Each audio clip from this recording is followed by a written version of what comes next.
Ni hatari kweli kweli hapa KMC Complex. Sasa tukiwa tunaendelea, ni kuombe tu kwa wewe ambaye bado haujaungana nasi, hakikisha haupitwi na jambo lolote kwa kubonyeza neno subscribe chini ya video hii, kisha bonyeza alama ya kengele ili usipitwe na kila taarifa ambayo inajiri nasi tumekuwa tukiziweka hapa kila siku, kila saa na kila wakati. Dakika 90 za moto kwelikweli.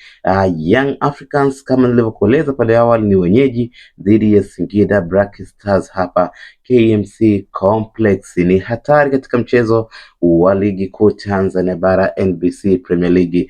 Tutumie ujumbe wako ukiwa unatuambia uko wapi na unaitakia timu gani ushindi, kwa sababu kama tunafahamu kwamba Young Africans wanaendelea kujikaza kwa ajili ya kuondoka na alama tatu hizi itakapofika mwisho wa dakika 90. Lakini pia Simba Sports Club ambao ni wapinzani wa Yanga bila shaka wanawaombea mabaya ndugu zao ili waweze kubaki pale kileleni. Ikumbukwe Young Africans kama watamaliza na alama tatu katika mchezo huu, basi watarudi kileleni na kuendelea kuongoza ligi, ili hali kama mambo yatabadilika hapa KMC, basi Simba Sports Club ataendelea kusalia katika namba moja hapo kileleni na watakuwa tayari wana michezo sawa, na ndio maana tunasema kwamba Young Africans tunaona juhudi zake hapa wakiwa wanaendelea kutafuta nafasi ya kuweza kuongeza magoli ili mradi wapate uhakika wa kumaliza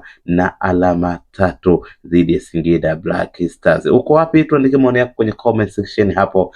Unaitakia ushindi timu gani? Tuko live kabisa moja kwa moja kutoka hapa KMC Complex jijini Dar es Salaam, ambako mchezo huu unaendelea NBC Premier League, Young Africans mwenyeji dhidi ya Singida Black Stars. Na hapa bado nafikiri nikukumbushe tu kwamba Yanga bado ana michezo mingine migumu ambayo inafuatia dhidi ya TRA United, lakini pia dhidi ya Azam FC. Licha ya Azam kuwa na matokeo ambayo si mazuri sana kwa mechi kadhaa zilizopita, lakini hiyo haimaanishi kwamba Young Africans wana uwepesi wa kushinda michezo hiyo, kwa sababu tumeshuhudia mara zote Azam atakiwa mbovu, lakini akikutana na Yanga ama Simba imekuwa ni timu ambayo inakaza na inaonesha upinzani mkubwa sana. Kwa hiyo Young Africans endapo wataondoka na alama tatu hizi, basi tuhakikishe kwamba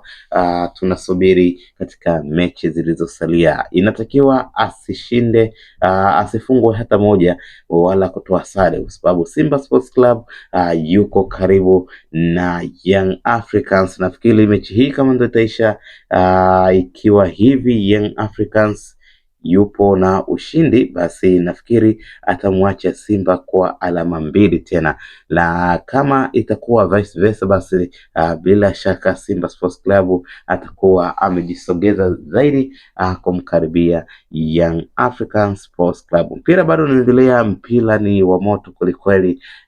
Timu zote zimekuwa zikionyesha kuhitaji matokeo licha ya Young Africans kuongoza, lakini pia kuendelea kumiliki mpira kwa asilimia kubwa sana, lakini Singida Black Stars pia hawako nyuma katika kuhakikisha kwamba na wao wanajaribu dhali, pengine mambo yanaweza yakageuka hapa na mwisho wa siku kupata walau sare ili wajiondokee na alama moja.